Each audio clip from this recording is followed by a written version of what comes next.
And Ahab told Jezebel all that Elijah had done, and withal how he had slain all the prophets with the sword. Then Jezebel sent a messenger unto Elijah, saying, So let the gods do to me, and more also, if I make not thy life as the life of one of them by tomorrow about this time. And when he saw that, he arose, and went for his life, and came to Beersheba, which belongeth to Judah, and left his servant there. But he himself went a day's journey into the wilderness, and came and sat down under a juniper tree.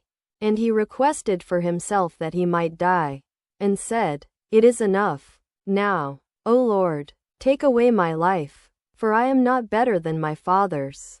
And as he lay and slept under a juniper tree, behold, then an angel touched him, and said unto him, Arise and eat. And he looked, and, behold, there was a cake baken on the coals, and a cruse of water at his head. And he did eat and drink, and laid him down again. And the angel of the Lord came again the second time, and touched him, and said, Arise and eat, because the journey is too great for thee. And he arose, and did eat and drink, and went in the strength of that meat 40 days and 40 nights unto Horeb the mount of God. And he came thither unto a cave, and lodged there. And, behold, the word of the Lord came to him. And he said unto him, What doest thou here, Elijah? And he said, I have been very jealous for the Lord God of hosts. For the children of Israel have forsaken thy covenant, thrown down thine altars, and slain thy prophets with the sword. And I, even I only, am left, and they seek my life, to take it away. And he said, Go forth, and stand upon the mount before the Lord. And, behold, the Lord passed by, and a great and strong wind rent the mountains, and brake in pieces the rocks before the Lord. But the Lord was not in the wind. And after the wind an earthquake. But the Lord was not in the earthquake. And after the earthquake a fire. But the Lord was not in the fire. And after the fire a still small voice. And it was so, when Elijah heard it, that he wrapped his face in his mantle, and went out, and stood in the entering in of the cave. And, behold, there came a voice unto him, and said, What doest thou here, Elijah?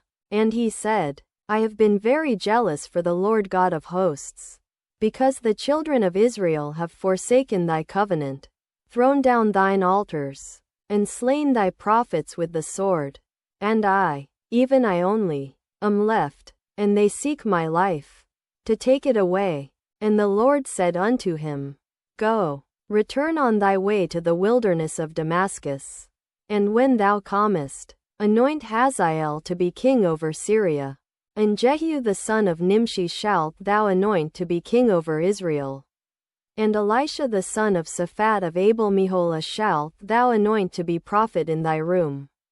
Elisha, Gr. Eliseus. And it shall come to pass, that him that escaped the sword of Hazael shall Jehu slay, and him that escaped from the sword of Jehu shall Elisha slay.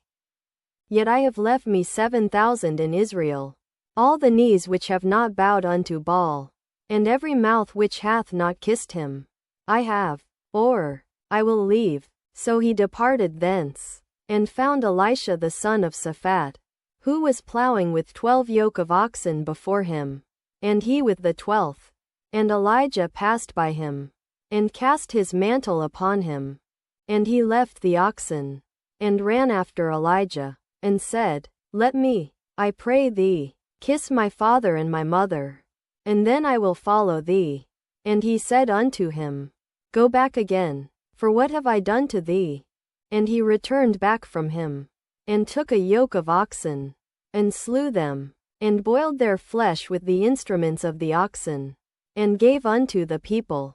And they did eat. Then he arose, and went after Elijah, and ministered unto him.